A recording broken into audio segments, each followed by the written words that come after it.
Buenos días a todas, sean bienvenidas a esta segunda sesión de nuestro ciclo de videoconferencias sobre educación integral en sexualidad y sexualidad adolescente. En este segundo día de actividades, queremos darle la bienvenida a Alexis Sorel.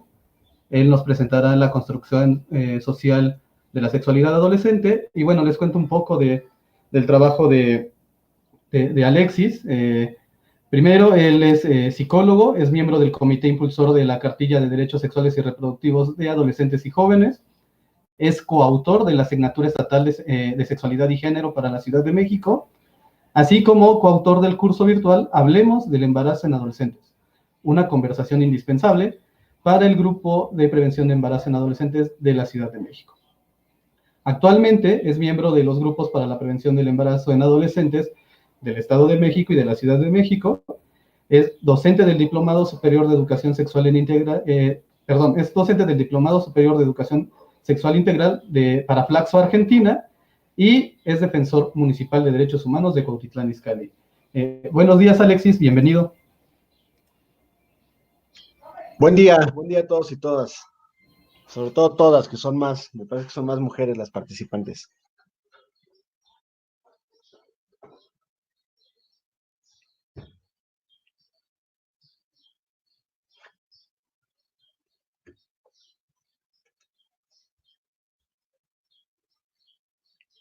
¿Sí me escuchan?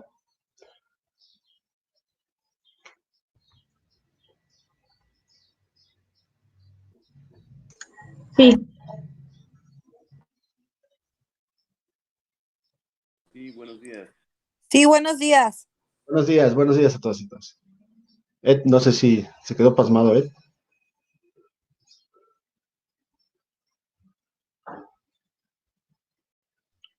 Bueno, Ed, ¿estás por ahí?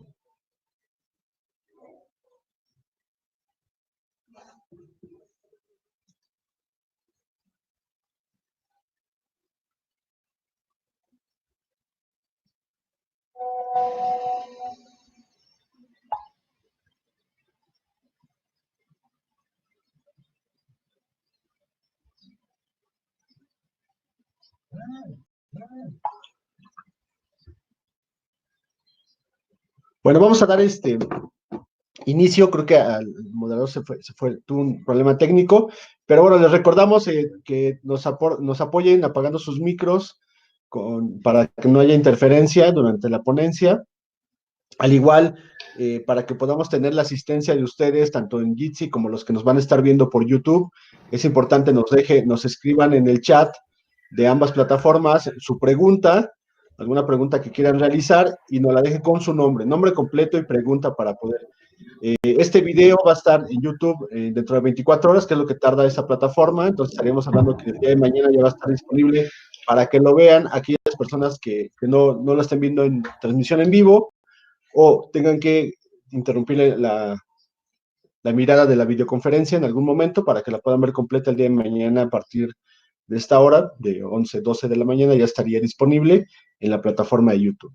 Y bueno, vamos a arrancar con esta ponencia. La idea es que vayamos reforzando los temas que nos abrió Esther Corona con su presentación. Voy a compartir mi presentación, mi pantalla, para que la vayamos siguiendo. Si no se llega a ver, por favor, indíquenmelo de inmediato para poder tener esa posibilidad.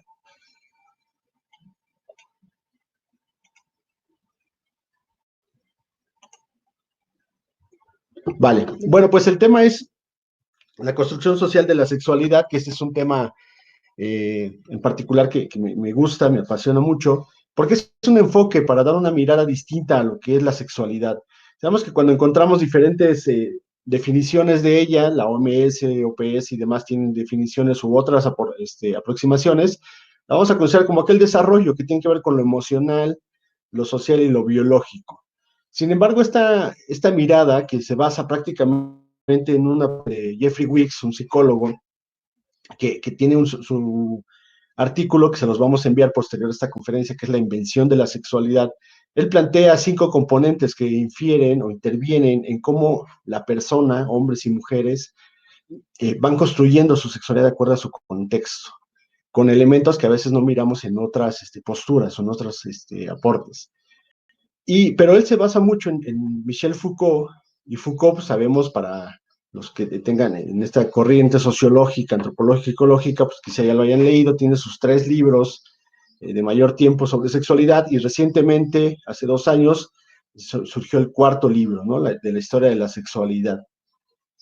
Entonces, Wick se basa en él para plantear su aportación de 5 componentes que construyen la sexualidad. Y ese enfoque lo vamos a tomar para analizar cómo hoy se construye la sexualidad adolescente, qué elementos nos están planteando la construcción de ella. Parece que hay un detalle con la presentación, la van a compartir en breve desde otra. Perfecto. Vamos a pasar a la siguiente. Para entrarle, bueno, vamos a analizar el tema de la adolescencia. No podemos, le puse adolescencias porque hoy finalmente no podemos plantearnos una sola adolescencia. Hay diferentes formas de vivirla. ¿Por qué? Porque también finalmente la adolescencia la vamos a tener que ver desde este enfoque como una construcción social, ¿no? Como tal. Es decir, hemos creado formas de vivirse en este tiempo de edad, en este periodo, que comúnmente desde la política pública, la estadística y demás, planteamos que el adolescente es de los 10 a los 17 años con 364 días, ¿no? Después ya deja de ser adolescente y entra a la juventud con los 18. Pero eso nos sirve para categorizar, para hacer programa, para hacer política pública. Y aparecen los libros, sin duda. Pero sin embargo, hemos creado una forma para vivirse en esta etapa de vida que se va tanto adelantar, es decir, a involucrar a otras personas, niños y niñas de otras edades, 8, 9, 10 años, como también se va a alargar, porque vamos a tener personas de 20, 25, 30 con comportamientos o con dinámicas que tiene un adolescente, ¿no? Porque hemos creado una forma de ser adolescente, de ser joven, que es muy atractiva para todo el mundo. Y va a depender de los contextos también. O sea, entendamos que en los contextos rurales, pues no vamos a encontrar la adolescencia como la encontramos, o la vivencia de ella como la encontramos en una ciudad, en la urbe, ¿no? Incluso podríamos analizar espacios o contextos donde no entras al tema de la adolescencia como tal, porque la chica sale de la primaria, si es que asiste a un escolarizado, empieza a menstruar a los 10, 12 años, y lo que viene es un embarazo. Entonces ya no tiene una vivencia adolescente como lo tiene la chica que está en la ciudad, que no se está planteando embarazarse, y cuando se embaraza a los 14, 15 años, 16, pues nos saca de onda, porque digamos que el plan de vida que tendría o que pensamos para ella no es un embarazo a esa edad, porque tenemos otras consideraciones de la vivencia de la adolescencia. Entonces, va a depender del contexto social y cultural. Pero también van a interferir los factores económicos y políticos para mirar este momento, ¿no? Finalmente el adolescente es un mercado importante para la parte económica, porque finalmente son los que llevan la tendencia, el cambio, la moda, las tecnologías. Entonces, por eso es que se vuelve tan atractivo este momento de vida, y se impulsa tanto el ser joven, ¿no? El divertirte, el arriesgarte y demás. O sea, no en vano, es muy curioso, porque al adolescente le planteamos que no tiene un límite para el riesgo, ¿no? Pero curiosamente, hoy ha crecido el mercado de deportes de alto riesgo, ¿no? Por ejemplo, ¿no? Entonces, eso es muy interesante, los deportes extremos. Entonces, es bien interesante. Por un lado queremos controlarlo, pero después queremos volverlo un mercado, ¿no? Ser extremo, hacer tal cosa. Entonces, ahí es donde se va a complejizar. El tema político, claro, es un mercado importante para el tema político, ¿no? La infancia, la adolescencia.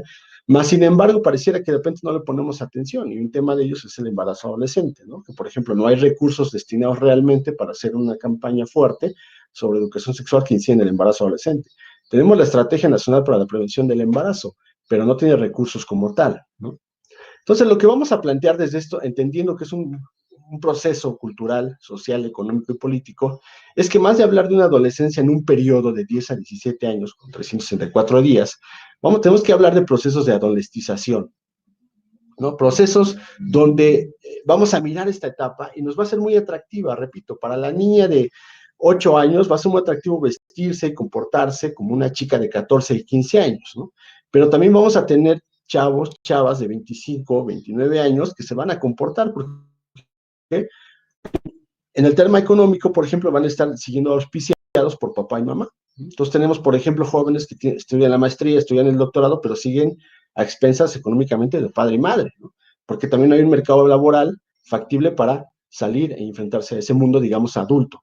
Entonces se va a ir alargando la adolescentización, se va a ir alargando la adolescencia y la vamos a ir viendo. Y pongo esa imagen porque también tiene otra bronca el adolescente como tal. O sea, el joven que tiene 14, 15, 16 años tiene una bronca, me parece, porque está compitiendo con alguien que es su papá y su mamá, ¿no? Y su papá y su mamá tienen comportamientos de adolescentes, y sobre todo en el terreno tecnológico. Y la imagen la pongo porque finalmente es lo que nos da cuenta. Hoy vemos papás, mamás de 30, 35, 40, 45 años con una dinámica que pareciera que tuvieran 15, 16, 17, 18 años, y sobre todo en el terreno tecnológico, ¿no? Por eso es que se complica, ¿no? Porque finalmente se dilucidan los roles que tienes como papá y mamá. De hecho, hay una idea de ser amigo de mi hijo, ¿no? Quiero ser amigo, no quiero ponerle límites, quiero que él viva lo que yo no viví, y eso no es posible, porque pierdes el rol que tienes como padre y madre, o como tutor, digamos, como adulto, ¿no? El problema es que también esta persona de 30, 35, 40, 45 años está queriendo vivir como están viviendo los jóvenes, las y los adolescentes, porque repito, es muy atractivo lo que está planteándose. Entonces vemos a la mamá o al papá vistiéndose igual que su hijo y su hija, comprándose los pantalones skinny con los tenis Vans, etcétera, o la blusa tal, porque quiere parecerse a su hija, a su hijo, quiere vivirse en un momento joven, ahí quiere ser ancianos. Por eso queremos comprar cremas y demás para no llegar a la vejez, queremos vernos como una identidad joven. Ahí mismo incluso podríamos analizar cuando decimos, bueno, la juventud, en la adolescencia se construye la identidad, que eso lo vemos en los libros muy tradicionales. Pues no, hoy la identidad se construye desde la infancia, ¿no? Se va a construir a lo largo de la vida, por eso es que tenemos mamás de 40, papás de 45 que quieren verse muy jóvenes, esa es su identidad, se va construyendo a lo largo de la vida, no solo en la adolescencia, no inicia ahí ni acaba ahí, es a lo largo de la vida e inicia mucho antes. Entonces, tenemos que ir desmontando toda esta cuestión. No podemos quedarnos en las aproximaciones que hacen las teorías, las corrientes neurológicas sobre la adolescencia, donde nos dicen que su lóbulo frontal y demás no está desarrollado y por eso no pueden tomar decisiones adecuadas y más. Acá es importante ver que no podemos plantear y ver todo así a las y los adolescentes. Hay adolescentes que ustedes los deben de conocer, que pueden ser sus alumnos o alumnas, que están tomando decisiones mucho mejores que los propios padres y madres, ¿no? Que cuando ustedes interactúan con papá y mamá se dan cuenta que hay una gran bronca en casa y que el adolescente es el que la lleva de pagar, ¿no? Porque finalmente no podemos quedarnos en una aproximación neurológica. ¿Por qué? Porque hay un contexto social y cultural que nos puede posibilitar más. Hay adolescentes que están manteniendo sus casas, ¿no? Porque no hay unas figuras que puedan aportar económicamente. Y ahí cómo lo analizamos, ¿no? Entonces, tenemos que ir quitando y desmontando aquello que nos plantea que todos son iguales, todas son iguales, porque hay un contexto que nos da las grandes diferencias. Y eso es lo que tenemos que ver. Y en el terreno de lo sexual, pues se va a ir complejizando, ¿no? Porque finalmente hoy, con la tecnología, hay un ejercicio sexual muy interesante, ¿no? Más complejo, más vivencial. Y claro, al adulto, a la adulta nos da ello, ¿no? La que sigue, por favor.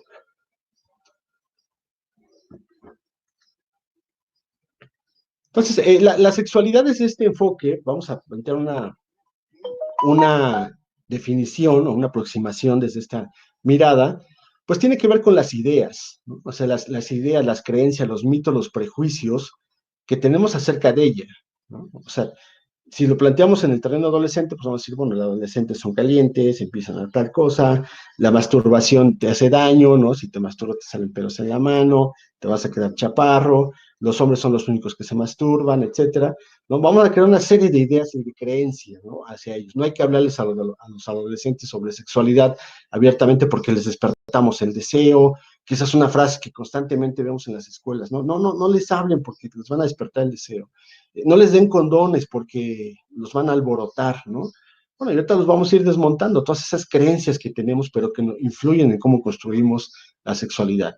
Por otro lado están los saberes, ¿no? Es decir, la evidencia, los conocimientos basados en evidencia científica y un carácter laico, que acá es muy importante, sobre todo para el servidor, servidora pública, el docente, en dónde nos paramos cuando estamos frente a un grupo, ¿no? En nuestras ideas y creencias sobre sexualidad o en nuestros saberes. Y eso es importantísimo, porque yo no puedo pararme a hablar sobre este tema basado en mis ideas, ¿no? porque mis ideas y mis creencias son las mías, son mis mitos, son mis prejuicios, pero yo no puedo a partir de ello hacer que el otro crea igual que yo, porque son creencias, son mitos, son prejuicios que tienen que quedarse en el plano individual, en mí. Lo que yo tengo que plantearme es ir a hablarle desde el saber, desde el conocimiento, desde la evidencia científica y sobre todo laica, ¿no? Pero entonces aquí es donde juega y nos metemos en complejidad. Y todas estas ideas y saberes, ¿dónde recaen? Pues en el cuerpo. En el cuerpo. Las ideas, los saberes nos van a llevar al cuerpo. Y el gran tema de discusión siempre, y donde nos la pasamos toda la vida, es en el disfrute o en la negación. ¿Disfrutamos el cuerpo o lo negamos? ¿No? Y lo que nos han enseñado, pues es a negarlo, ¿no? Finalmente. Negamos desde la infancia, pero es muy curioso cómo la negamos, pero al mismo tiempo la dejamos en evidencia, ¿no? La planteamos ahí. Negamos, regañamos al niño o a la niña que vemos que se está tocando su genital. No le explicamos, le vamos negando, no vemos al niño y la niña como un ser sexuado, ¿no? Pero curiosamente, los adultos les enseñamos todo el terreno sexual. Cuando los ponemos a ver, por ejemplo, una película de La Cenicienta, de Blancanieves, de todas estas princesas, ahí le estamos enseñando un tema de sexualidad. Le estamos enseñando al noviazgo, ¿no? Que después nos va a complicar en la adolescencia el tema. Le estamos enseñando a que puede besar a un cuate después de 2 horas porque le dicen que es el príncipe, ¿no? Sin que lo conozca más. Eso le estamos enseñando cuando sentamos a nuestras hijas, sobrinos y demás hijos a ver La Cenicienta. Pero después nos saca mucho de onda cuando sabemos que hay una chava que se acostó con un cuate saliendo del antro. Dice, ¿cómo es posible? Ya no hay valores. Oye, pero pues tú le enseñaste porque eso es lo que le dejaste ver en películas. Entonces, pero estamos entre la negación, pero en dejarlo latente ahí el ejercicio sexual. Y cuando entramos al disfrute, entonces nos saca mucho de onda, ¿no? Y sobre todo en el terreno ya de la adolescencia, de este momento de vida, la pubertad y demás, pues es donde nos saca de onda y queremos controlar al adolescente en el disfrute de la sexualidad. Porque finalmente yo como adulto y adulta, yo la traigo negada, ¿no? Hicieron una pregunta en la conferencia de Esther que decían, es importante que el docente trabaje con su sexualidad, la viva plenamente para ello, que posibilite el hablar del tema con las y los hombres, por supuesto. Es un tema que nos implica en lo personal. Si yo traigo una negación toda mi vida, pues va a ser muy difícil que yo hable desde el enfoque del disfrute y del placer. Voy a hablar desde la negación, de que se esperen, ¿no? Como tal los chavos y las chavas, ¿no? Es muy común que lleguemos, por ejemplo, y digamos frases como todo a su tiempo, ¿no? Que le digamos a los chavos, a las chavas, oye, el ejercicio de la ciudad todo a su tiempo, ¿no? Desde la visión adulta. El rollo es cuál es el tiempo. Para una chava y un chavo de 14, 15 años, 16, que tiene a su novia, tiene su pareja, pues ese va a ser su tiempo.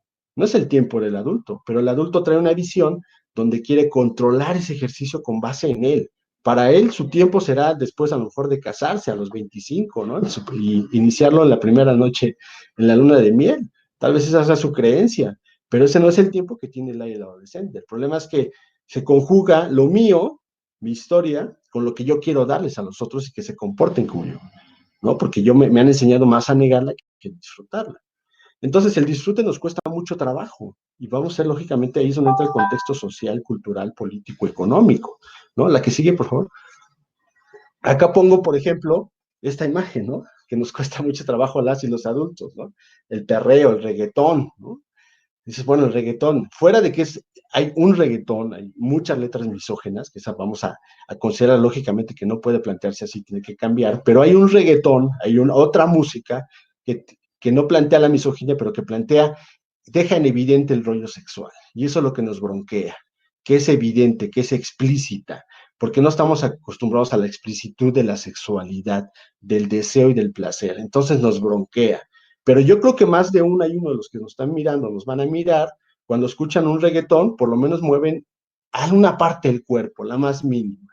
Porque claro, te impulsa, la sexualidad también tiene que ver con el baile, con el ejercicio del cuerpo, por eso es que plantea desde esta definición que es el disfrute y la negación del cuerpo, ¿no? Entonces sí la escuchamos, pero nos bronquea porque nuestro superior, estas cuestiones sociales y culturales nos dicen que no está bien dejar tan explícito lo sexual, ¿no? Entonces nos bronquea. Entonces vemos el perreo, ¿cómo van a bailar así? ¿Cómo le va a mostrar? ¿Le va a pegar el trasero, las nalgas, la joven al joven? Pues ¿por qué no? ¿No? Pues finalmente si ellos lo deciden y es consensual, pues ¿por qué no? pero nos saca mucha bronca porque tiene que ver con dejar explícito la cuestión del deseo y el placer, y eso es lo que nos bronquea, porque no nos enseñan a disfrutar la sexualidad, sino a negarla, ¿no? Como tal. Entonces, al adulto le saca de onda, aunque en lo interior, pues también le gustaría hacerlo, ¿no? Como tal. ¿La que sigue? Entonces, estamos en una constante resistencia entre el deseo y el placer, y en la adolescencia el adulto quiere controlarlo, quiere protegerlo, digamos, hacer una protección del adolescente para que no caiga en la tentación. No le den condones a los adolescentes, mejor déselos a las orientadoras y que ellos se los den. Es decir, déselos a un órgano de control para que ellos controlen su ejercicio sexual. No puede ser así, ¿no? O sea, el tema es que la persona vive, decide. Lo que tiene que ser el papá, la mamá, el docente, el orientador, el psicólogo, pedagogo que llegue a hablarles es a plantearles a tomar decisiones, no a controlar la sexualidad, no a que haya una resistencia a la vivencia. No podemos seguir siendo la abuela que dice, date a desear, ¿no?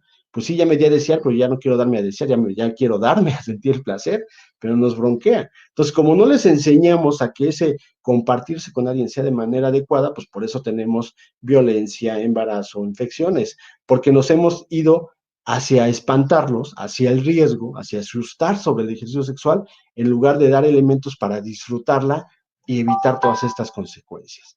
Me gusta esta frase que usa Octavio en su libro de Páneros y Psique, dice, nada más natural que el deseo sexual, nada menos natural que las formas en que se manifiesta y se satisface. El deseo está ahí presente. Cuando el papá, la mamá diga, es que ustedes les levantaron el deseo, señor, nosotros no se lo levantamos, el deseo lo trae ya.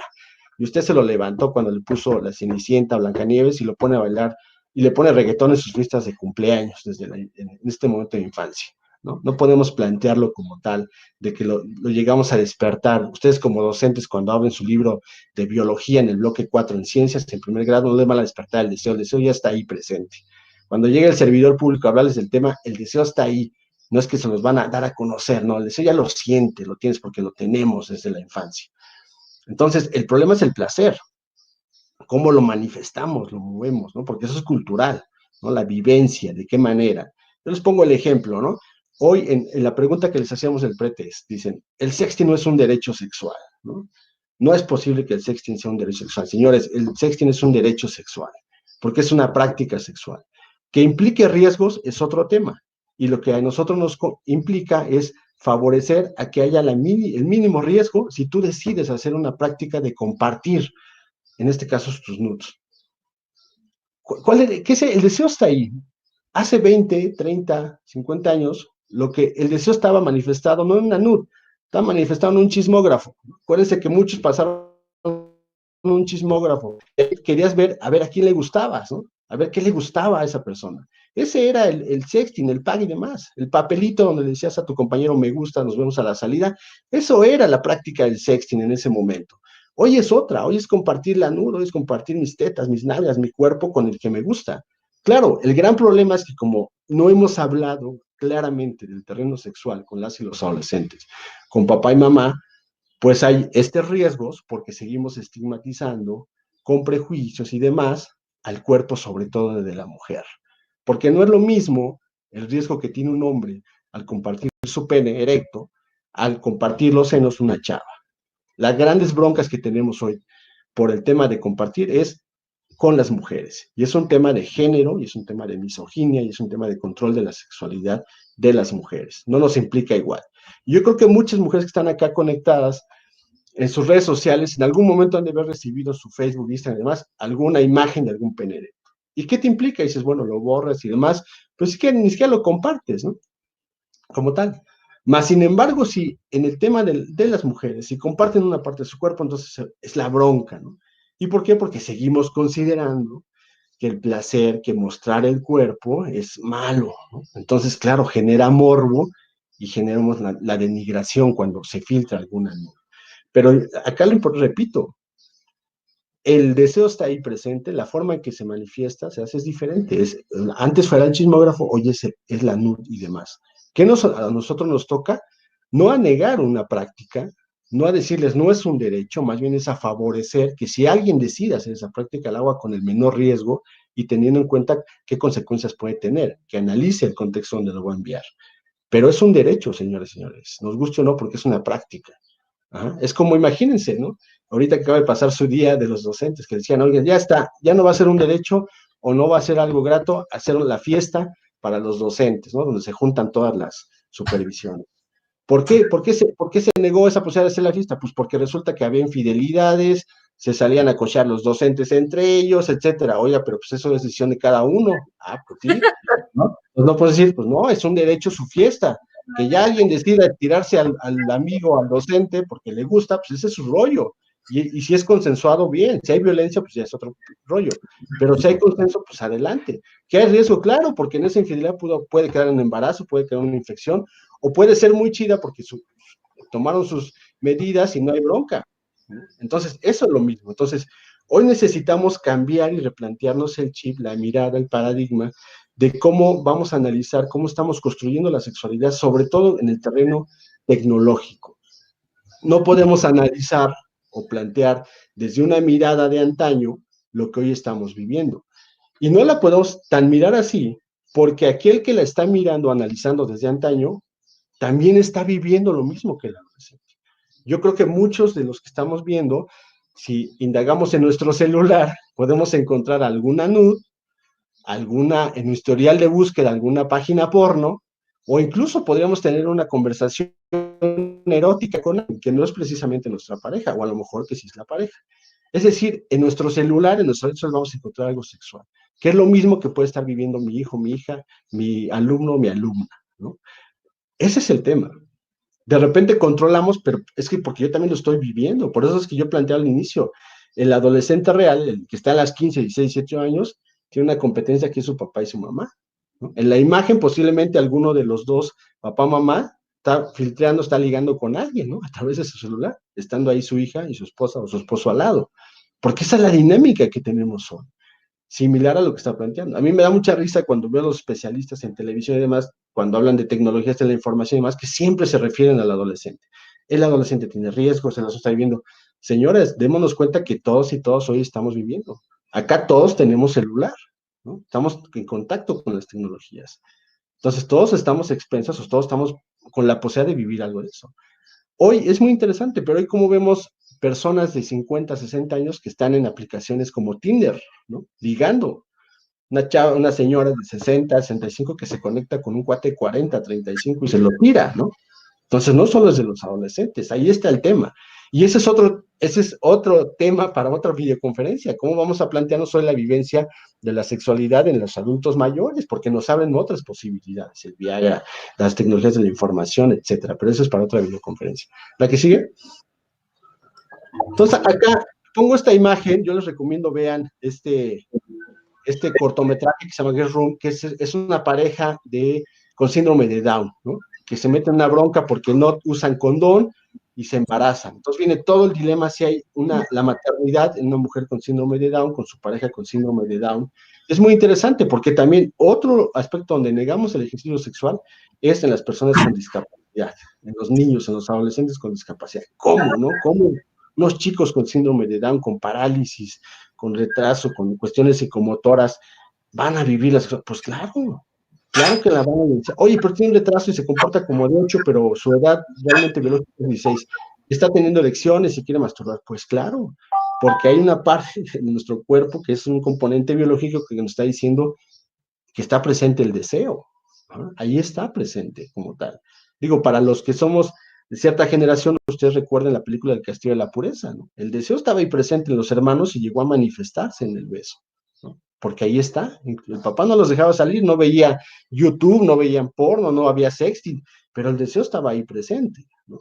Entonces, claro que también en las personas con discapacidad hay un deseo, y eso es otro tema que nos implica. Y había alguna pregunta en docente, ¿qué hacemos con el tema de educación sexual con personas con discapacidad? Bueno, pues no lo vamos a trabajar en las videoconferencias, pero sí podemos trabajar ya en lo particular, porque es importante que tanto se les reconozca el derecho sexual y en dado momento el derecho reproductivo a las y las personas con discapacidad, a las y los jóvenes, ¿no? La que sigue, por favor. Entonces, desde este enfoque de Wicks plantea 5, pero yo me voy a basar en 4 componentes. La familia, las regulaciones, la producción y la política influyen en cómo construimos la sexualidad. La familia es el primer componente, es el núcleo esencial, es el que plantea los roles de género, pero desafortunadamente es también el que plantea la misoginia, la discriminación y el control sobre la sexualidad, diferenciándola, ¿no? Exacerbando la sexualidad de los hombres y controlándola de las mujeres, porque las mujeres son las que llevan el baluarte de la familia, entonces hay que controlarlas para que no pierdan la virginidad, es decir, no pierdan el valor antes del matrimonio, lleguen al matrimonio virgen y ahí es donde se ve el valor de la familia, ¿no? Porque las hemos categorizado que son los pilares de la familia en las mujeres, y pues eso nos implica mucho porque eso está asociado pues a la maternidad. Entonces, cuando las mujeres salen del rol de la maternidad para vivir la sexualidad de manera distinta, entonces viene ahí el estigma, la discriminación y demás, ¿no? Y en el lado de los hombres, pues, nos dan todas estas libertades, pero que también nos lleva a la falta de responsabilidad, por ejemplo, ante embarazos, etcétera. Y digo, y lo vemos, por ejemplo, con las pensiones alimenticias, ¿no? Muchos de acá pueden saber todos esos temas, ¿no? Una bronca para que los hombres paguen pensión alimenticia, ¿por qué? Porque tenemos otra construcción de libertades, ¿no? Esta imagen que les recomiendo ver, esa película que se llama Clip, que es adolescentes, ¿no? En Europa, pero que no dista de nada de lo que están viviendo las y los adolescentes de acá, pero esa es una imagen, una escena donde ellos están jugando con una práctica sexual, ¿no? Ella está haciendo como que es una perrita y le pone el cinturón, y ahí es donde también vemos de que la sexualidad adolescente no es sinónimo de embarazo, no es sinónimo de infecciones, ¿no? Es también, están planteando prácticas sexuales distintas, hay necesidades distintas en los chavos, ¿no? La familia no se los da porque está controlada, pues hay las regulaciones, que sería el tema de lo social, la escuela juega un papel importante, donde regulamos el ejercicio sexual en ellas, ¿no? Pues lo regulamos desde que no queremos hablar de ciertos temas con los chavos y las chavas, cuando sabemos que es su interés. Cuando decimos, vamos a hablarles de sexualidad y traigan algún ponente, véngales a hablar de métodos anticonceptivos, de infecciones, y enséñenles diapositivas con penes y vulvas llenas de sífilis, de gonorrea, para espantarlos, ¿no? Eso es nuestra, conforme creemos, vamos a regular y controlar el ejercicio sexual, ¿no? Tenemos normas, es decir, ¿no? El tema del aborto pues, es una norma, ¿no? Que no permite a las mujeres, salvo la Ciudad de México, en nuestro país, abortar por decisión cualquiera, que decida la mujer. En otra está controlado, hay una regulación. El uniforme, por ejemplo, ¿no? Es muy interesante, ¿no? Cómo hay regulaciones sobre los uniformes, ¿no? Desde chiquitas las chavas llevan falda y sus calcetas hasta arriba. Claro, van creciendo y pues, le van subiendo a la falda, ¿no? ¿Por qué? Porque hay un juego de deseo, sin duda, a cierto momento de edad. Pero hemos creado ese uniforme y se ha vuelto un estereotipo de la colegiala, ¿no? Entonces es muy curioso, de repente tú uniformas a alguien y en otro lado es un estereotipo de la colegiala y se vuelve un sex symbol, ¿no? Es la fantasía de muchos hombres, ¿no? Y pues ahí nos podemos plantear por qué muchos docentes pueden estarse relacionando con alumnas, ¿no? Incluso de secundaria, claro, en prepa, ¿no? ¿Por qué? Porque ahí está el deseo, ahí está el juego, que ahí entra un componente de violencia, sin duda, porque hay un ejercicio de poder, pero el deseo está ahí presente, entre un icono que nosotros lo controlamos con uniforme, pero se convierte en una cuestión de símbolo sexual. La Lolita, ¿no? La película de Kubrick, ¿no? La pueden ver. Entonces, hay otras series de regulaciones, claro. Yo recuerdo en el 2010, más o menos 2012, que en Nabolato, en el municipio de Sinaloa, decía el presidente municipal, vamos a prohibir las minifaldas para que se reduzca el embarazo adolescente, ¿no? Porque para él el que las mujeres trajeran minifalda era una tentación para los hombres que no tienen capacidad de resistencia, ¿no? Entonces somos muy débiles ante la tentación y vamos a lo que nos presenta la minifalda, ¿no? Pues no, tanto le estás quitando la responsabilidad al hombre y como estás colocando en una situación de seducción desmedida a las mujeres, y no va por ahí, pero eso es una regulación, ¿no? Acá, por ejemplo, en México no tenemos bronca con la anticoncepción de emergencia, en otros países está Guatemala, El Salvador, otros países de Centroamérica, es un delito comprar una anticoncepción de emergencia. Esa es una regulación donde se relaciona con la parte política, porque la política influye en mi ejercicio sexual. Dice Foucault, quien te controla políticamente, te controla sexualmente, ¿no? Ahí está implicitado. En el tema de los derechos, pues eso interfiere en la parte política. Y la cuestión de la producción tiene que ver con la economía, ¿no? Cuando hablamos, por ejemplo, de aborto, es un tema, puede estar no legalizado o no, pero para quien tiene cuestiones económicas favorables puede abortar en cualquier hospital, en el Ángeles, en el ABC, en el Español, en tal, incluso aunque sean de conservador los hospitales, cuando hay dinero, no hay bronca, pero bronca para quien no tiene, porque no puede acceder a un servicio público gratuito para interrumpir su embarazo. Ahí es donde entra la parte económica, pero también entra en otras esferas, ¿no? No es lo mismo cochear con un condón de salubridad a comprarte un condón full o un Playboy, ¿verdad? Con cajita de aluminio. Ahí entra la parte económica. No es lo mismo enamorarte del que trae bici al que trae un BMW, claro. Cómo genera el deseo, cómo despierta, ¿no? Busque, por ejemplo, en Google el tema de huelga de piernas cerradas. ¿Qué es lo que implica, no? Estas mujeres que han hecho huelga de piernas cerradas, y si lo relacionamos con el tema económico, hay una relación de la economía, ¿no? Entonces, la economía entra, sin duda. Te ves más guapo cuando hay más lana y cuando hay una cartera robusta a cuando no lo hay, ¿no? Nos plantea en El amor líquido, se me fue el nombre ahorita del autor, ¿no? De todo el planteamiento líquido. Dice, bueno, Zygmunt Bauman, ¿no? Nos dice, bueno, hoy el amor, la relación de pareja está convirtiendo en una situación de inversión. Me convierte a invertir con este cuate, tiene estabilidad económica, tiene esto, va, me relaciono. No la tienen, pues entonces mejor ni le invierto. El cuate dice, bueno, voy a invertir, me voy a acostar con ella y demás, entonces le invierto a invitarla al cine, al bar, a comer, y si no, pues mejor no. Se vuelve una relación líquida en la parte económica, es fundamental sexual, ¿no? Aunque no lo veamos. La que sigue, me perdí más rápido. Cerramos por ahí el micro, por favor. Se supone que está mostrando diapositivas, pero no las veo. Seguimos. Hay otra, la gran complejidad hoy es que el adolescente y la vida adulta estamos viviendo en un contexto de incertidumbre. O sea, sobre todo ahorita, incluso con el tema de la pandemia, el estar encerrados, estamos en un momento de incertidumbre. No sabemos si regresamos el 1 de junio, el 15, el 30, si servicios esenciales y más, estamos en un momento de incertidumbre. Pero eso lo venimos viviendo desde hace tiempo como tal, la incertidumbre. Y se refleja más en las y los adolescentes, ¿no? ¿Cuál es el panorama? Cuando decimos, y yo creo que los docentes han tenido muchas pláticas con conferencistas que les dicen, bueno, hay que hacer un plan de vida, las competencias y demás. Digo, ¿quién hace hoy un plan de vida? ¿Con qué elementos haces un plan de vida hoy? Tienes una certeza en tu empleo, ¿no? Tienes una certeza de jubilación, no tienes una certeza si vas a tener economía para entrar a una universidad, si vas a entrar a una pública. No hay una certeza. No estamos en los 20, en los 30, en los 40, en los 50 que tenía más certeza, los 60, ¿no? Entonces hoy decir y esforzarnos a crear un plan de vida a largo plazo es inútil. Y a veces queremos que los adolescentes construyan un plan de vida a largo plazo con una visión adulta. Y la realidad es que el plan de vida hoy el adolescente construye en el día a día, porque es lo que la permite ver hacia dónde va. No puede ni plantearlo ni siquiera un año porque no hay certeza de. El problema de la incertidumbre está arraigada en cuestiones lógicamente de baja autoestima, de cuestiones afectivas muy carentes y de que eso nos va a llevar a situaciones de riesgo, ¿no? Son escenas de la película a través de clip de esta pareja, ¿no? Esta pareja dice, bueno, hay una relación compleja, después ella le da celos a él, al novio, él le pega, la violenta, ¿no? La que sigue, por favor.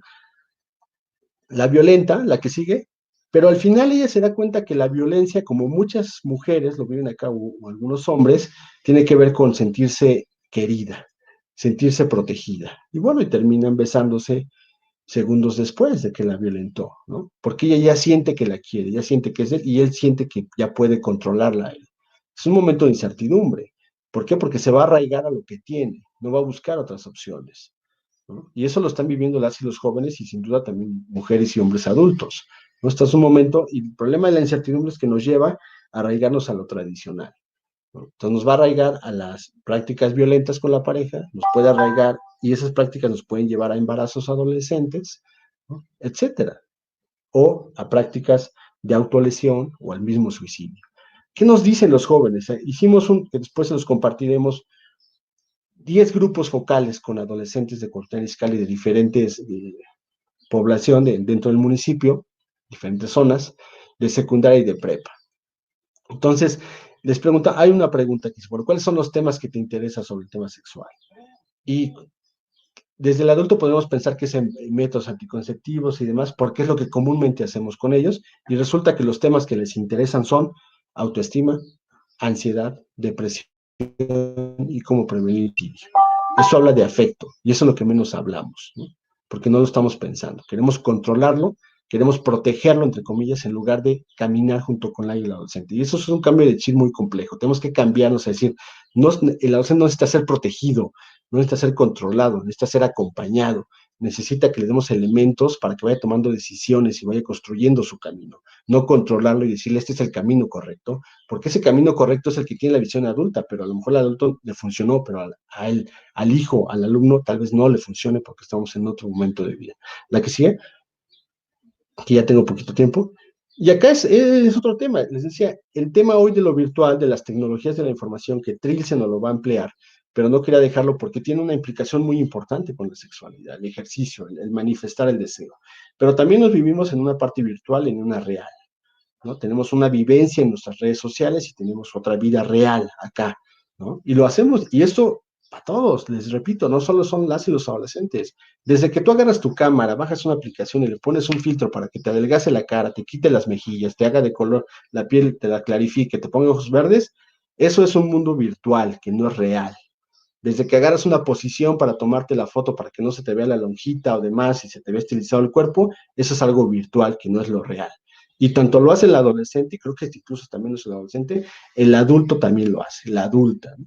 Entonces tenemos una vida virtual, tenemos una vida, yo les decía, en la primer foto de la familia, el papá puede estar ligando con alguien mientras está chateando, esa es su vida virtual. Ajá. A lo mejor nunca lo lleva en lo real, pero ya tiene una vivencia virtual ahí. ¿Cuántas podemos estar siguiendo a alguien o acosando a alguien en la vida virtual? Si ustedes entran y hagan un ejercicio, por ejemplo, de entrar a las apps, digo, TikTok ya está más popular, pero Kitty Live, chavas que transmiten, y vean quiénes son los seguidores y quienes hacen comentarios a chavas adolescentes de 16, 17, 18 años.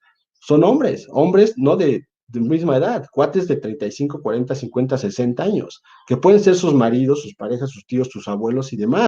Ese es su mundo virtual, eso es lo que están viviendo, la vivencia virtual, ¿no? Y tenemos otra real donde pareciera que llega más la doble moral y demás, ya casi denigramos a la chica que sube la nude, al sexting decimos no es un derecho, etcétera, pero por acá nosotros lo estamos viviendo. Entonces, tanto el adolescente tiene lo virtual como lo real, y ahí es donde tenemos que ir combinando qué herramientas le damos para que lo virtual no se vuelva una bronca, ¿no? Y repito, el medio no es la bronca, el problema es que hay una base que es la incertidumbre y demás. Y con este ejemplo, la que sigue, se los planteo. Esta es otra imagen de la película de Las Elegidas, de Trata. Y le pongo esa frase, ¿ya desayunaste? ¿Quién no la dijo esa frase? Bueno, una adolescente de prepa que nos platicaba que ella se conectó con un desconocido a través de Facebook, a partir de que él le pregunta si ya desayunó. Dice, tan simple así. ¿Por qué? Porque a alguien le interesó. Ella se sintió que le interesaba a esa persona, que ni lo conocía, pero sintió interés por ella. Y muy posiblemente ella podría ser una víctima de trata. ¿Por qué se conecta? Porque a lo mejor en la familia no hay nadie que le interese ver si ya llegó a la escuela o salió para la escuela desayunada. Esa es la incertidumbre. Entonces decimos, oye, es que las redes sociales son el problema y por eso la trata y por eso es que el sexo, no, el problema no es la red social, el problema es que acá no hay una base sólida de autoestima, de afecto y demás, de relaciones efectivas en la familia para poder prevenir los riesgos. Entonces no le echemos la culpa, yo escucho a los papás, es que los medios les enseñan, no. El problema está en casa, el problema está en las relaciones sociales reales, ¿no? Los otros son medios, ¿no? Entonces, tomemos las responsabilidades. Si no hay afecto en casa, si no se habla de estos temas como tal, si no se fortalece en la escuela, entonces vamos a tener en riesgos. Si consideramos que mejor vamos a llegar, invitamos a alguien a que les hable que el sexting es lo prohibido y no lo deben de hacer, en lugar de decirles herramientas para minimizar los riesgos, pues estamos equivocados, porque el que tú llegues a prohibir no va a ser una garantía.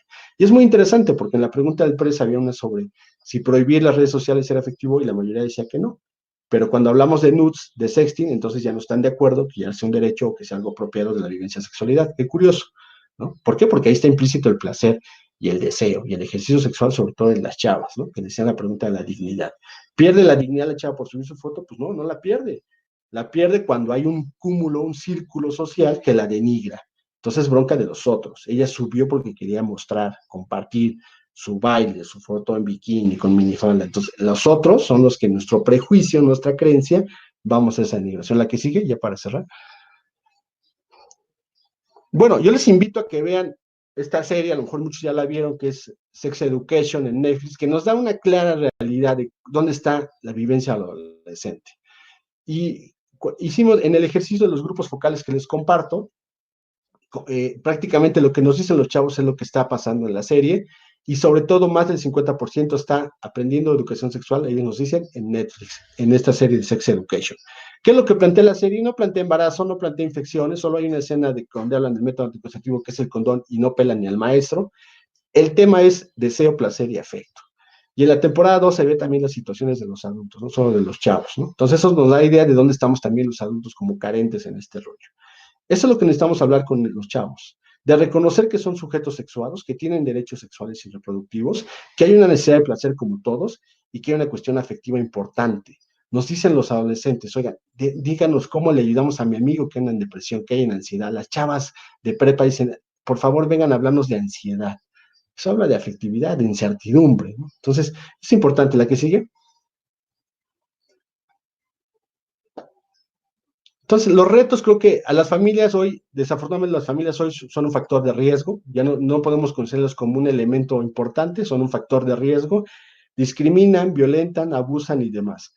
Es muy interesante cómo a veces cuando decimos no vemos a los niños sexuados, no les aplica, que son seres sujetos sexuados, son los niños, pero hay quien sí los ve.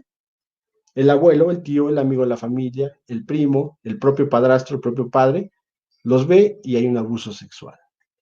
Y no hacemos caso, muchos, ¿no? O sea, el papá, mamá, quien se da, no pela que está siendo abusado el niño y la niña, ¿no? Porque no lo ve como un sujeto sexual que hay que hablarle, que hay que enseñarle sobre cómo tener elementos de autocuidado ante el tema del posible abuso. Y los dejamos a expensas de abusadores, ¿no? Todas las familias hoy reconocemos, es más evidente que hay abuso, es en una encuesta que las compañeras de la Defensoría han hecho un trabajo muy arduo sobre acoso sexual en las escuelas, en prepa y en superior, sobre todo en los campus de la UNAM en Cortés Izcalli, prácticamente el 99.9% de las mujeres han sufrido una situación de acoso o abuso sexual.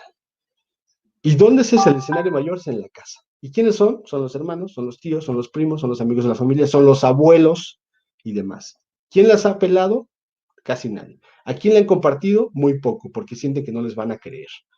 Todas las familias hoy no son. Este modelo que tenemos de la familia nuclear, lo que dice el presidente Andrés Manuel López Obrador, que las familias son fraternas, es mentira. No son fraternas, son un factor de riesgo, ¿no? Donde hay violencia, donde hay abuso, donde hay maltrato y donde las llevan, lo peor son las mujeres, son los niños, son las niñas, son los adolescentes. Eres gay, te corro, ¿no? No puede haber putos aquí, ¿cómo es posible? ¿No? Te corro, ¿no? Te discrimino, ¿no? Entonces, cuando tendría que ser el núcleo que lo fortalezca, le dé bienestar, es el que lo corre. Bueno, la corro y demás, pero ya después me hago cargo del niño y la niña.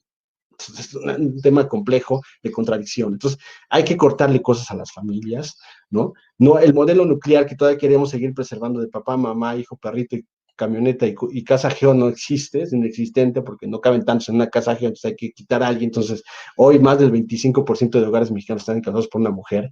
Es otro modelo familiar, modelos familiares con 2 hombres, con 2 mujeres, el poliamor. Entonces, hay otros modelos de familia. No podemos seguir planteando términos como la desintegración familiar, ¿no? En aras de que preservemos la familia nuclear, pues no, porque no funciona, nos está dando cuenta que no funciona. Dicen a muchos, es que antes había, pues es que antes había violencia, nada más que la mamá no había internet para denunciar a la violencia que le ejercía su esposo, ¿no? Es que antes el ejercicio sexual, pues no, pues su abuela, piénsalo, han tenido 10 hijos y empezaron a los 14, 15 años, ahí estaba el deseo. O sea, las familias, lo de antes solo que estaba oculto, pero hoy visibilizamos que no funcionan estos modelos. Es que antes la nalgada a los hijos, pues sí, pero había maltrato de la nalgada. Hoy, cuando platicamos con papá y mamá de por qué no pone límites a sus hijos, pues es que a mí me madreaban a diario, la chancla era a diario y demás.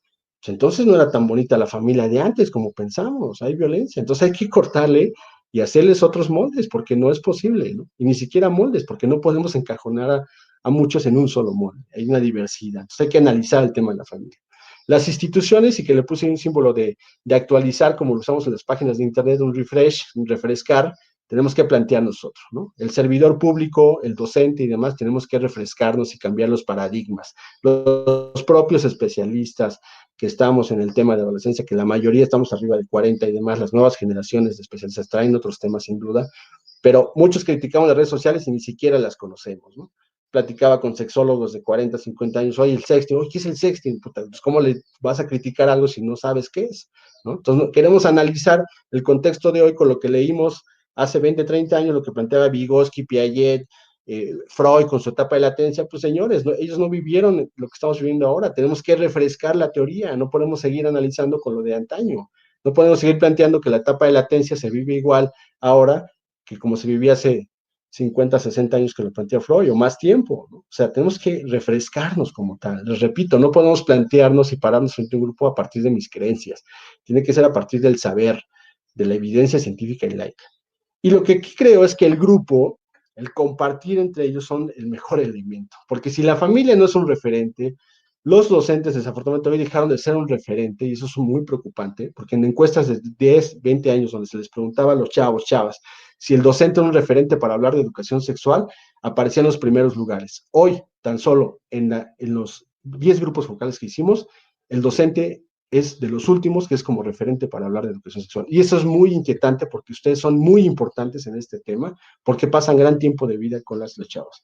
Hay experiencias exitosas, sin duda. Conocemos docentes que se conectan muy bien con los chavos y las chavas, pero es muy preocupante que en su mayoría digan que ya no es un referente. ¿Quién es el referente? Los médicos, las médicas.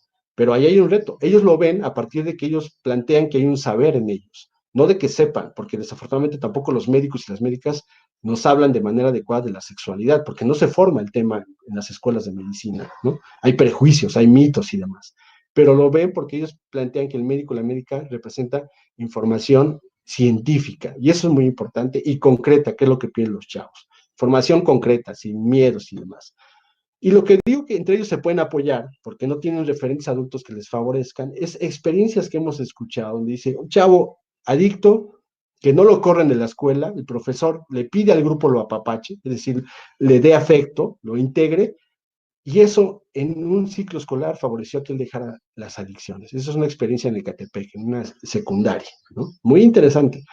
Y a partir de los grupos focales, ¿qué nos dicen los chavos? Nos dicen, oigan, ¿por qué no nos dan elementos para poder apoyar a mi amigo que anda en la depre y para evitar que se suicide o evitar que haga cutting?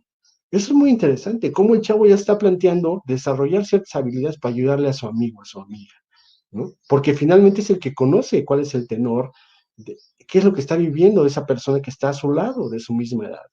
Entonces, pareciera que es necesario hablar con el grupo, fortalecerlo para que ellos sean los mismos que acojan y limiten estas prácticas de riesgo. ¿La que sigue? Y cierro con la que sigue. Bueno, eso es la pantalla de una canción de Zafaera de Bad Bunny, ¿no? Que también, les repito, es analizar lo que dice ahí desde la explicitud de la sexualidad.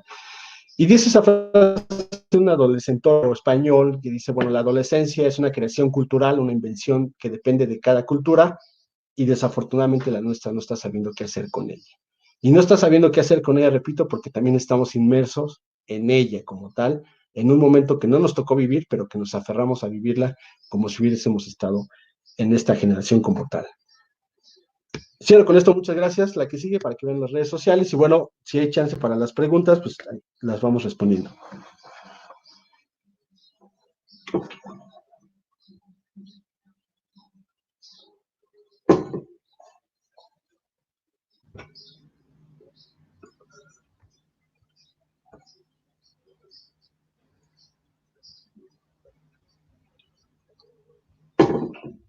Entonces, ¿hay preguntas?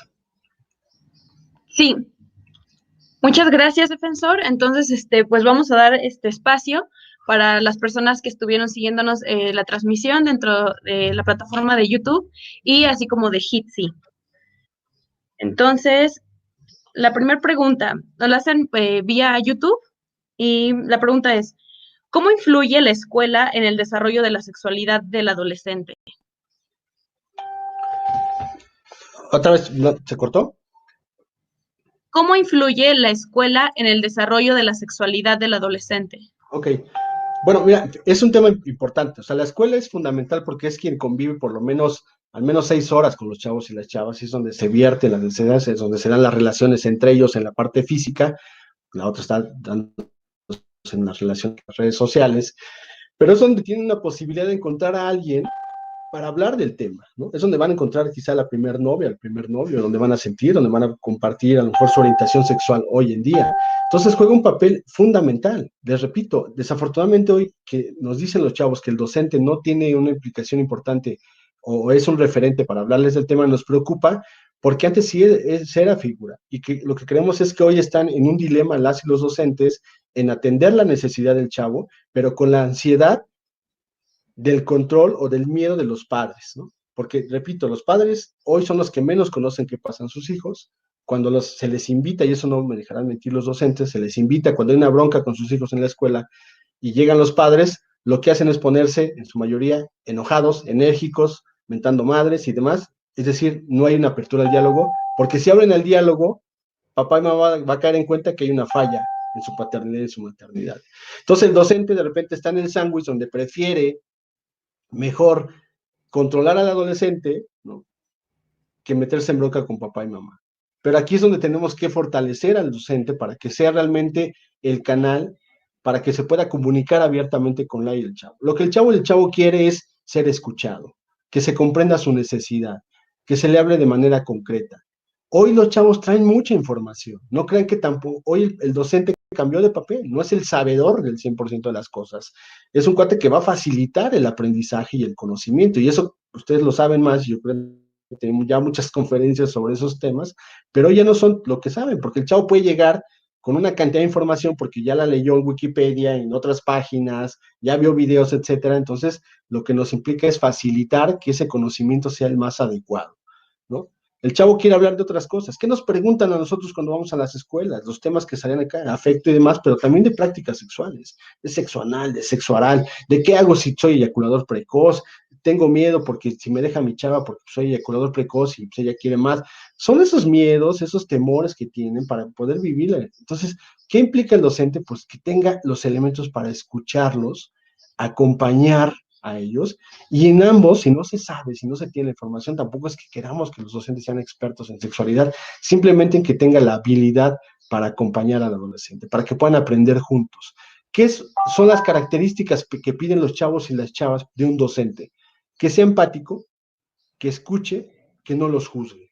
Con esas tres características que podemos tener, al menos en un docente, le va a favorecer para poder conectarse con su alumno o su alumno.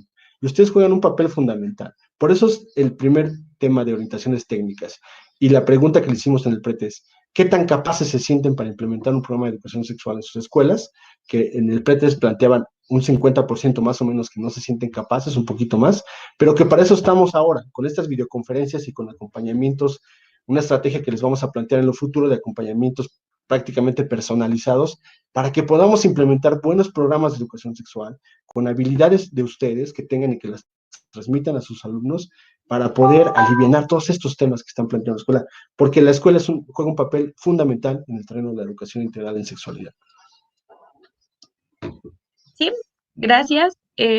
Otra pregunta, esta es por medio de la plataforma de Jitsi, es Concepción Juárez, que pregunta, ¿cómo se puede abordar el tema de placer femenino dentro de un contexto en el que el cuerpo de la mujer es tomado como objeto de violencia, discriminación y cuando es catalogado para satisfacer el placer masculino?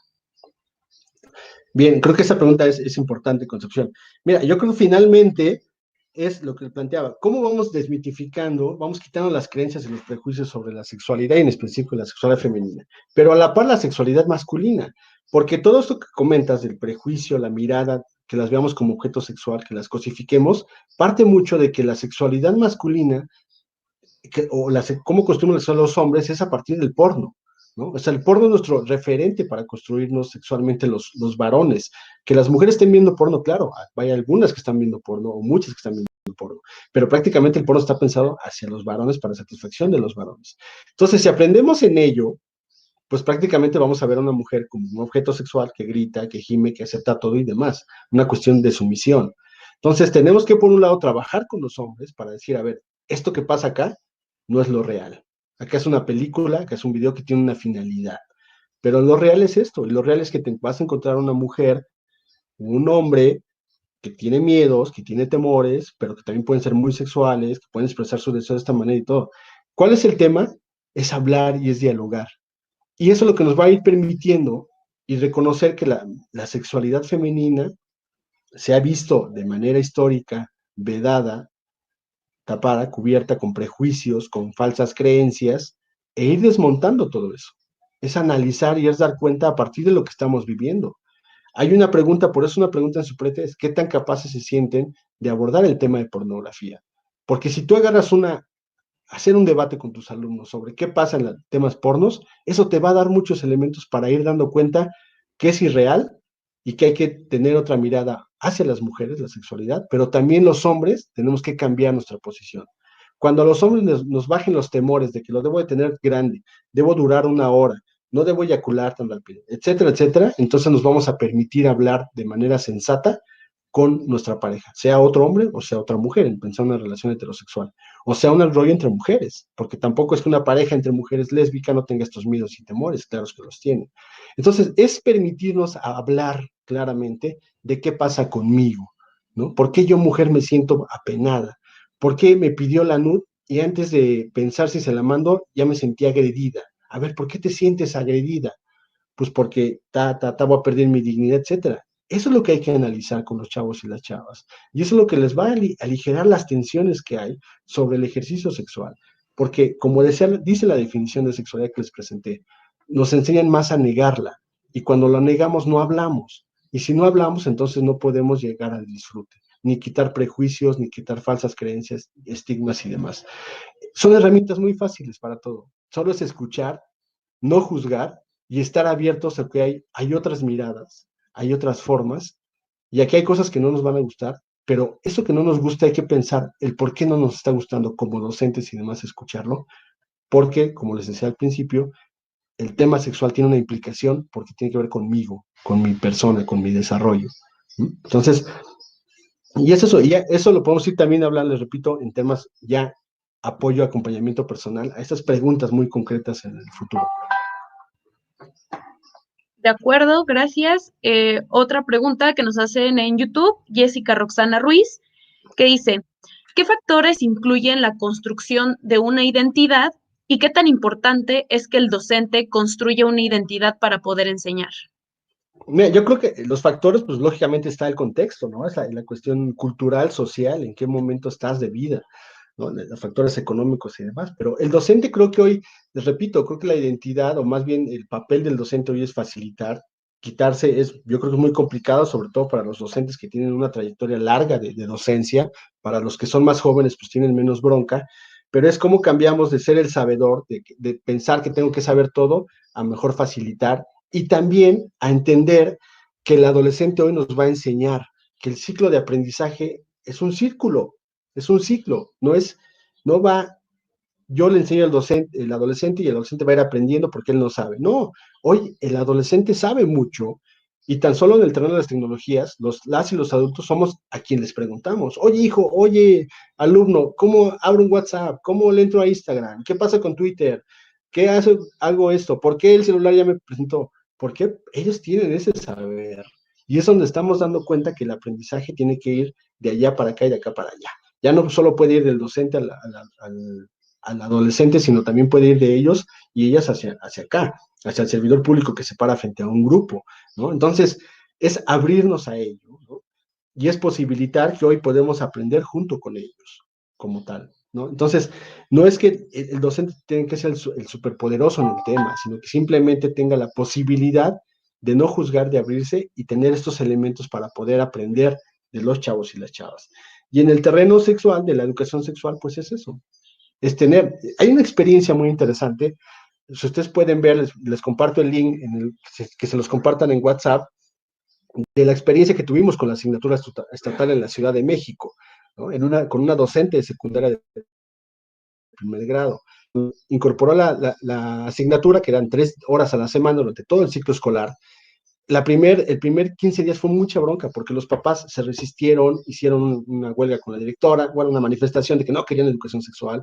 Los otros docentes tampoco la querían. Entonces la maestra quedó así como, hijo, ¿qué hago? Pero se crearon estrategias y el video lo que muestra es cómo los papás y mamás terminaron amando a la profesora por el tema y cómo los alumnos se conectaron tanto con la maestra porque lo que daba era una posibilidad de en 3 horas a la semana escuchar a los chavos y las chavas. No fue, y ahí lo declara la maestra, también nos implica cosas a nosotros. Vean ese video, se los vamos a enviar, porque es muy importante. Y algún indicador muy interesante que pasó en las escuelas donde se implementó la asignatura estatal, es que dejaron de haber, es un indicador coloquial que no apareció en los estudios que hicimos, dejaron de haber penes y vulvas dibujados en los baños. ¿Por qué? Porque el tema se hablaba, sin problemas, sin prejuicios, en evidencia. ¿Qué pasó? Que se fue el morbo. ¿Qué necesidad había de dibujar un pene o una vulva en un baño? Pues nada, porque eso se veía en clase y se veía tan abiertamente y sin broncas que no se necesitaba hacer un dibujo para generar morbo, ¿no? Porque ya se había hablado de ello. Entonces, eso es lo interesante, cuando vamos hablando de manera clara, y es lo que dicen los chavos, háblenos de manera clara, concreta y directa, es lo que queremos, ¿no? Listo. De acuerdo. En Jitsi, Ariadna pregunta, ¿cómo podrías tratar el tema de sexualidad y no solo enfocarse en lo malo como enfermedades y embarazos, sin que los padres de familia lo tomen como el que uno como docente los está incitando a tener y a practicar su sexualidad? Bien, yo creo que hay de entrada que, en la medida de lo posible, y eso es un gran reto porque los papás y mamás no asisten a las escuelas, pero es decir a sus papás, a ver, papás, vamos a hablar, mamás, vamos a hablar de este tema. ¿Por qué? Porque esto es lo que está sucediendo. Y ustedes desafortunadamente no lo observan en casa, porque el papá está en otro rollo, mamá en otro rollo, que no lo observa. Y es clarificar, o sea, finalmente es, por un lado es cambiar el chip en el adulto, porque les repito, los programas de educación sexual, incluso de la escuela, de las propias organizaciones civiles, y eso es una crítica que hago a las organizaciones civiles en las cuales estuve mucho tiempo laborando, es que seguimos pensando que sexualidad adolescente es sinónimo de embarazo e infecciones, y hay que controlar eso. Y les repito, por eso es que vean la serie de Sex Education, porque nos vamos a dar cuenta de que hay muchas otras necesidades en los chavos y las chavas, que cuando las abordamos nos van a llevar como consecuencia a prevenir embarazo, ITS y violencia. Cuando abordamos el tema de afecto, cuando le bajo la ansiedad al chavo, cuando dice, y tenemos preguntas, y eso lo hemos ido aprendiendo sobre la marcha también, el equipo de la Defensoría y en mi persona, ¿no? O sea, cuando te abres y encuentras preguntas que el chavo dice, oiga, es que yo tengo broncas porque eyaculo muy rápido, ¿qué hago? Estoy muy ansioso, ¿no? Ni siquiera disfruto la relación con mi pareja, ¿no? Entonces, ahí hay una ansiedad, una cuestión de afecto, hay que bajarle esos nervios que tiene. Las chavas dicen, es que tengo miedo de la primera relación sexual o de la segunda, o ¿sabe qué? Mi novio me está presionando y yo no quiero. La bronca es que el novio tiene 20 años y ella tiene 15. Entonces, son cosas que tienen que ver, si se fijan, con herramientas, que tienen con autoestima, con capacidad de decisión, con negociación, con hablar, comunicarse asertivamente. Entonces, cuando empezamos a escuchar a los chavos, nos vamos dando cuenta que hay otras cosas de lo que quieren saber, de lo que quieren hablar, y que eso va a favorecer a que vayan tomando decisiones adecuadas para prevenir embarazo, ITS, violencia, bullying, etcétera. Entonces es muy sencillo. Nosotros, por ejemplo, cuando nos invitan a dar pláticas y demás con los chavos, ya no llegamos con un tema. No llegamos y les decimos, oye, vamos a hablar sobre métodos, vamos a hablar sobre tal. No, vamos a creamos dinámicas para que hablemos a partir de la necesidad de ellos. Y ahí es donde nos damos cuenta que hay una necesidad que no tiene que ver con el método. ¿Que hay preguntas de método? Sí, las hay. ¿Que hay preguntas de tal? Claro que las hay. Pero hay otra necesidad que tiene que ver más con lo afecto. Por eso les repito, lo que aparece en nuestros grupos focales, que se los compartiremos en algún momento, con lo que vemos en la serie de Sex Education, empata muy bien, véanla, porque ahí damos cuenta que hay otras necesidades en los chavos y las chavas que tienen que ver con el afecto. Imagínense una chava que es abusada o violentada en su casa, ¿no? Ella quiere hablar de eso, pero si no hablamos, en lugar de ello, llegamos a hablarles de que se cuide, de que es responsabilidad de ellos tomar métodos anticonceptivos y demás, y ella siente que hay una presión con su pareja, y su pareja le da la escucha, porque en su casa la violentan, pues claro que ella va a acceder a un tema de tener una relación sexual sin condón. Y no es porque ella no sepa que existe un condón, o cómo usarlo desde qué momento, es porque finalmente ella se conecta afectivamente y siente protección, y el condón va a estar en los segundo, tercer, cuarto, quinto lugar de su necesidad de sentirse protegida porque en su casa la violentan y demás. Cuando entendemos que está en un contexto de violencia y demás, pues podemos ayudarle para que vaya tomando decisiones adecuadas y pueda tomar decisiones sobre salir de relaciones violentas. Ese es un ejemplo muy claro de que tenemos que abrir los espacios para escuchar en otra tesitura y no llegar con la idea y no dejar de asociar de que sexualidad adolescente es prevención de embarazos, prevención de ITS. Sí. Gracias. La siguiente pregunta la hacen vía YouTube. Dice, ¿a qué edad considera iniciar a hablar de educación sexual y qué temas puedo comentarles? Ahí desde chiquitos y chiquitas, ¿no? Cuando Esther Corona decía, ¿no? Planteó el primer plan de educación sexual que se iba a implementar en los 30 con Narciso Basols. Y era un plan de educación sexual, un programa bastante amplio que empezaba desde, en ese momento, digo, no había preescolar como tal, o el kinder como lo conocemos, pero desde esta infancia estaba planteado hasta la adultez, hoy hasta los adultos mayores. ¿Qué le hablamos al niño y a la niña? Pues lógicamente de su cuerpo, de que se reconozca su cuerpo, de que ver cómo se siente él como mujer, como hombre, porque también acá hay un tema que lo va a hablar Roberto Báez al final del ciclo de videoconferencias, pero es el terreno de la diversidad sexual. Nosotros planteamos en la adolescencia, seguimos pensando que en la adolescencia es donde se construye la identidad y la orientación sexual, y claro que no. Hoy damos cuenta por diferentes realidades que estamos viviendo de niños y niñas que están expresando ya su orientación sexual y su identidad de género, identidad sexual. Digo, una película clásica es el nombre, ahí se me fue, La vida en rosa, ¿no? Que nos va a plantear eso, el niño que se viste de mujer y que incluso somatiza para sentir que va a menstruar, ¿no?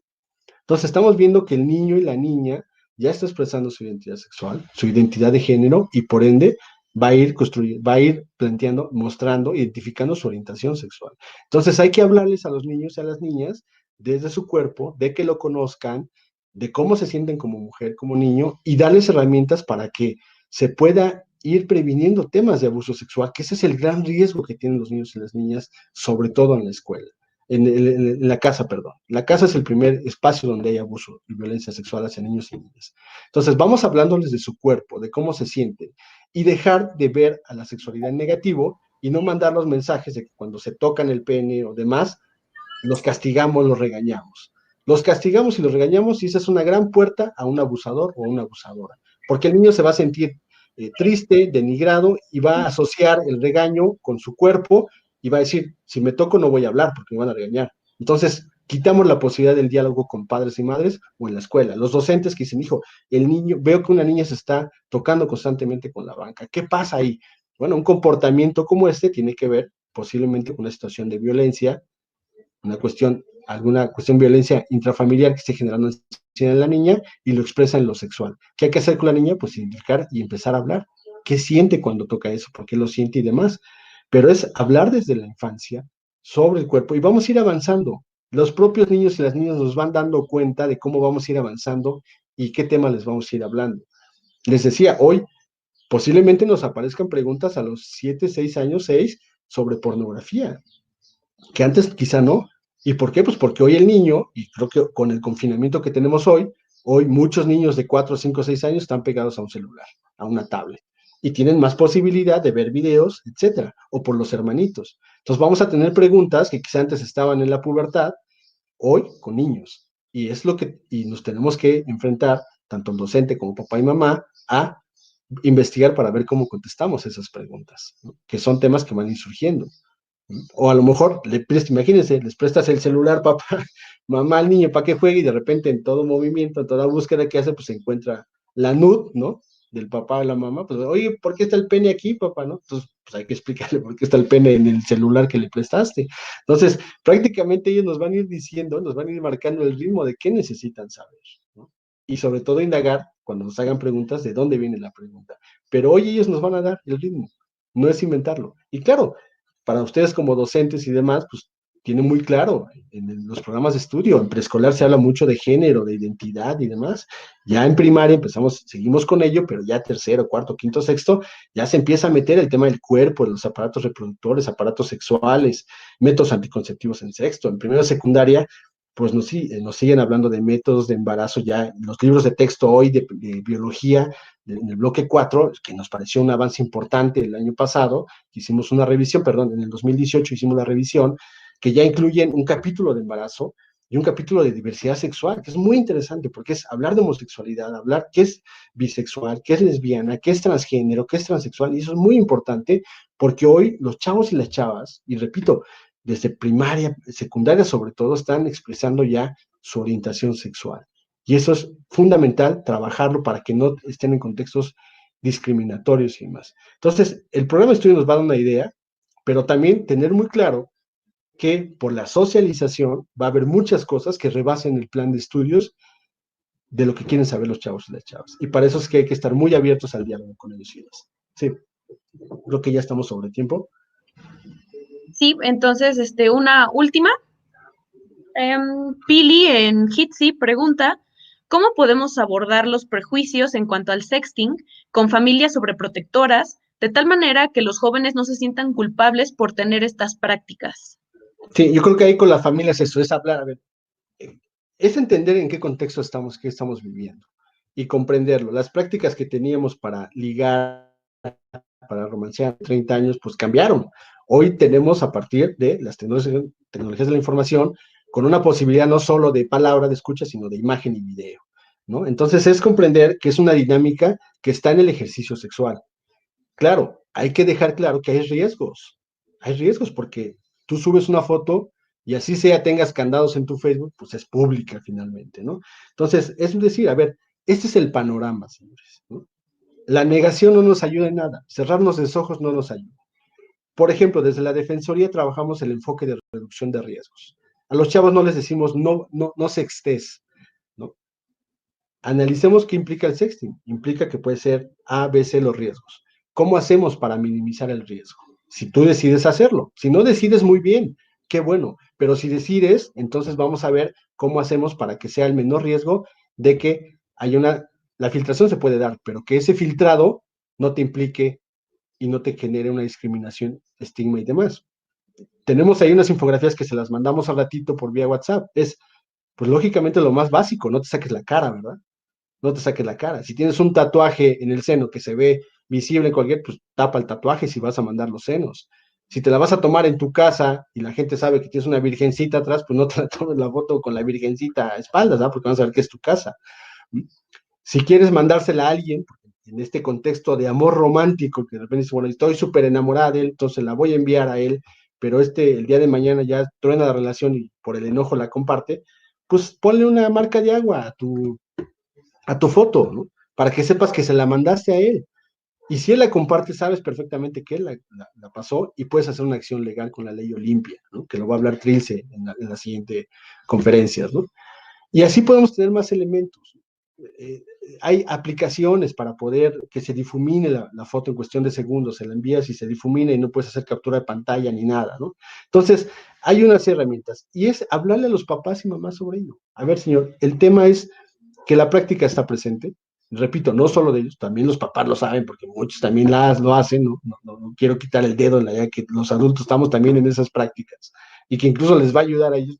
Es muy curioso, pero cuando vemos y les damos las pláticas a los papás y las mamás sobre este tema de sexting y trata virtual, los ves que cuando damos estas recomendaciones están en friega apuntando, ¿no? Pues porque también ellos lo viven, ¿no? Entonces, eso es muy interesante. Entonces, no podemos negarnos, no podemos decir hoy, vamos a quitar el internet de casa, voy a revisar los celulares, etcétera, porque dejamos de lado, estamos creando barreras para dialogar con mi hijo o mi hija abiertamente, y no estoy dando cuenta que hay una socialización, que si yo le quito el celular, no pasa nada. Cuando regrese a la escuela o en la escuela, hay un amigo, una amiga que va a compartir su celular. Si yo prohíbo el Facebook, no hay problema, puedo abrir otras redes sociales, ¿no? Dicen, vamos a quitarles el Facebook a mis hijos, ya lo prohibí, ya le quité el perfil. Bueno, pero su hijo está en TikTok y usted todavía no se entera que existe TikTok, ¿no? Usted está pensando que solo es Facebook, ¿no? O está Kitty Live, o está etcétera, ¿no? O sea, tenemos que abrirnos. El rollo es que papá y mamá tienen que estar atentos a lo que pasa con el diálogo con su hijo y su hija y aprovechar estas tecnologías para estar en comunicación, compartir cosas y demás, tanto en lo virtual como en lo físico. No podemos perder la posibilidad de que papá y mamá, tutor o con quien esté, la chica, el chico, dialogue con él. Y como docente, pues es decir, el sexting, el compartir, hoy son prácticas sexuales que tienen que ver con el ejercicio y lo que me toca a mí como docente es apoyarles e incluso aprender de ellos para minimizar los riesgos que puedan pasar con ellos, clarificar posibles consecuencias y demás, saber que hay cuestiones legales hoy que favorecen para quien se esté vulnerado, pero no negar, no prohibir, porque eso no nos ayuda en nada. Gracias. Sí, defensor, muchas gracias. Les queremos recordar a las y los que están viéndonos vía Jitsi o YouTube que vemos que hay preguntas en torno a la diversidad Y queremos recordarles que este tema ya está previsto dentro del ciclo de las videoconferencias que vamos a tener con todas y todos ustedes, y en lo posterior pues se podrán canalizar esas preguntas al ponente que lleve a cabo ese tema. Entonces, pues le agradecemos, defensor Alexis Orel, el tiempo, cómo visibiliza y abre un amplio panorama acerca del tema de la sexualidad, de cómo todos y todas lo vivimos, y pues no sé si quiera algo más que agregar. No, pues muchas gracias a todos. Yo os voy a pedir que me manden las preguntas para contestarlas y hacerles pues, un documento para que en lo sucesivo se les pueda enviar vía WhatsApp esta contestación de preguntas para que no se queden en el aire. Y recordarles que posterior, pues ya les presentaremos junto con todo el equipo una estrategia de acompañamiento personalizado para aquellos docentes que decidan implementar los programas en sus escuelas, aún no estando en Cuautitlán Izcalli, que es caso nuestra área en particular, pero vamos a tener una estrategia porque no queremos perder la oportunidad de acompañarles y de que la implementación de programas se haga en las escuelas donde ustedes estén laborando o en los espacios o como servidores públicos, etcétera. Pues muchas gracias, yo estoy abierto acá, se quedó mi Facebook, que es Alexis Orel, y si no, las preguntas y demás pueden mandarlas al WhatsApp, que me las canalicen y las respondemos sin mayor problema. Y muchas pues van a ir pasándose a las y los ponentes próximos para que ellos también en sus conferencias las vayan planteando las respuestas a ellas. Muchas gracias, muy bonita tarde y pues nos vemos en la próxima.